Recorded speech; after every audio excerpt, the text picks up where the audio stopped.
एका मुक्या प्राण्याने स्वामींना 21 प्रदक्षिणा घातल्या आणि साक्षात ईश्वराच्या हाताने त्याला मोक्ष मिळाला। 3 मार्चच्या आजच्या भागात पहा एका निष्काम भक्ताची, ज्याचा जन्म बैलाचा होता, त्याची अंगावर काटा आणणारी अंतिम यात्रा। नमस्कार, श्री स्वामी समर्थ।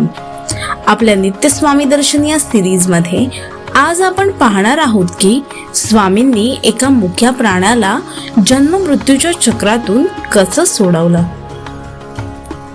त्या शेतकऱ्याचा बैल स्वामींशी मनुष्यवाणीत बोलल्याची बातमी वाऱ्यासारखी पसरली। लोक भक्तिभावाने स्वामींभोवती गोळा झाले।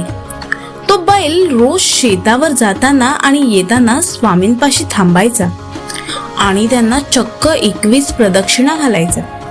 प्रदक्षिणा संपली की स्वामींपुढे गुडघे टेकून माथा झुकवायचा आणि म्हणायचा, स्वामी तुमची कृपा असू दे। त्या वर्षी शेतकऱ्याच्या शेतात धान्याच्या राशी पडल्या। असं पीक कधीच आलं नव्हतं, पण आता बैलाचा मोक्ष क्षण जवळ आला होता। एका संध्याकाळी प्रदक्षिणा पूर्ण करून बैलाने स्वामींच्या चरणांवर माथा ठेवला। स्वामींनी आपला उजवा हात त्याच्या कपाळावर ठेवला आणि मायेने म्हटले, ऋषभा तू मुक्त झालास। त्याच क्षणी तो बैल स्वामींच्या चरणांशी कोसळला। त्याच्या शरीरातून एक तेजस्वी ज्योत बाहेर पडली। ती थोडा वेळ स्वामींपाशी रिंगाळली आणि आकाशाच्या दिशेने निघून गेली।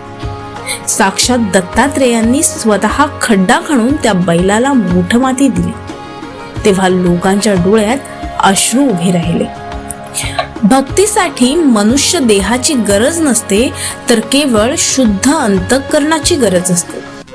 तो बैल पूर्वजन्मी हिमालयात स्वामींसोबत होता, म्हणून स्वामी त्याला मोक्ष देण्यासाठी 21 दिवस मंगलवेढ्याच्या वाटेवर थांबले। स्वामी म्हणतात, भिवू नकोस, मी तुझ्या पाठीशी आहे। प्राण्यांवर इतकी माया करणारे स्वामी आपल्या भक्तांना कधीच वाऱ्यावर सोडत नाहीत। आता स्वामींनी ठरवलंय की मंगलवेढ्यात प्रवेश करून लोकांचा उद्धार करायचा। स्वामींची ही अपार माया पाहून तुमचं मन भरून आलं का? उद्या 4 मार्चला स्वामी मंगलवेढ्यात काय करणार हे पाहण्यासाठी चॅनलला सबस्क्राईब करा आणि भिवू नका, स्वामी तुमच्या पाठीशी आहेत। श्री स्वामी समर्थ।